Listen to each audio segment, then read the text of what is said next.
this decade, we have actually garnered about 25% compounded annual growth rates, which itself is quite impressive. But what I am really excited about is the future, because I think the next decade is going to generate and demonstrate even stronger growth trajectories. In small molecule chemistry, we have been successful as world leaders because of our quality assurance. Same thing will be repeated, in my opinion, in biopharmaceuticals, particularly in protein therapeutics. We have tremendous experience and knowledge about standards that are to be set for protein therapeutics.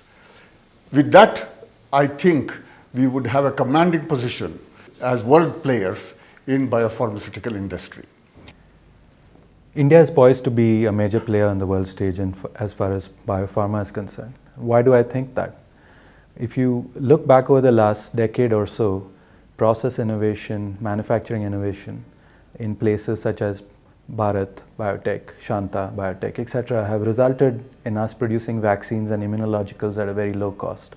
With the know-how that are being accumulated in various pharma industries as well as some of the upcoming biotech companies, I think India should be able to take on a leading role in biosimilars as well. And there are a number of opportunities, number of biologics that are going off patent, and that presents an excellent opportunity for Indian companies to take the lead in biosimilars as well.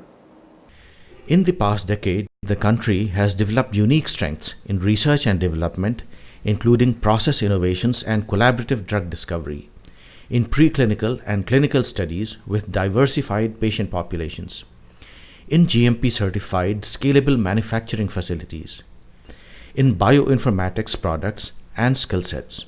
These capabilities will support the industry's rise as a major supplier of affordable biotherapeutics for world markets.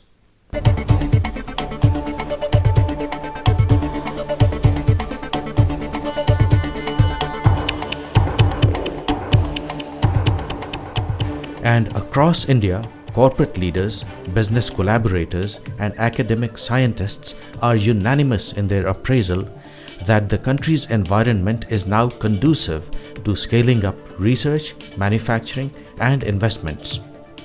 So let's look at India in the last 5 years simply by the publication record.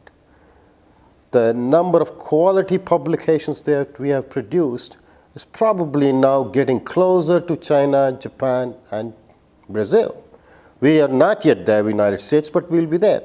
So that component, which is seeding discovery, is there, is getting there. Now what that means is actual drug discovery, whether it be biosimilars or whether it will be small molecule drug discovery, can take off on this foundation. So what does this require? This requires bridging that relationship.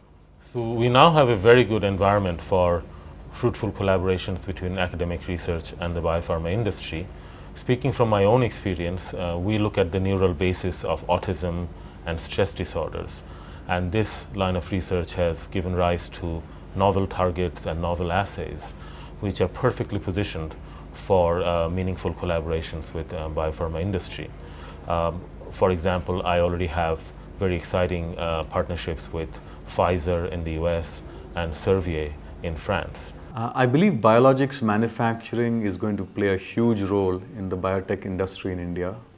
At Biocon, we've certainly invested large amounts of capital into both insulins manufacturing as well as monoclonal antibody manufacturing, two critical areas which occupy the global market space.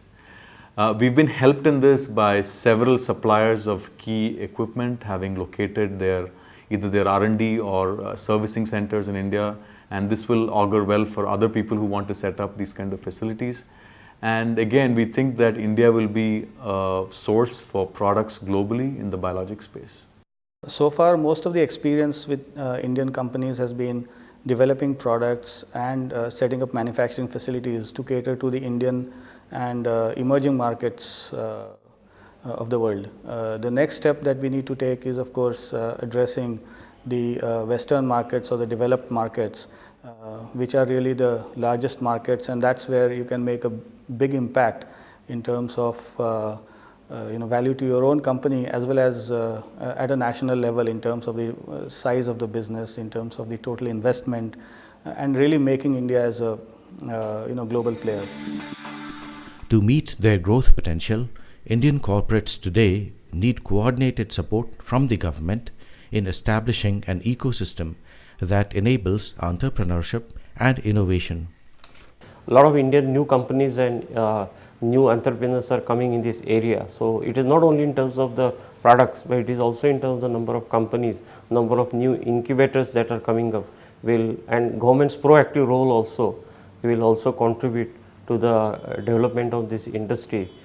What we need to do is to support it with strong infrastructure, with very innovative policies that keep focusing on this sector and its specialized needs. Because ultimately it is a political will in any industry which drives the growth of that industry.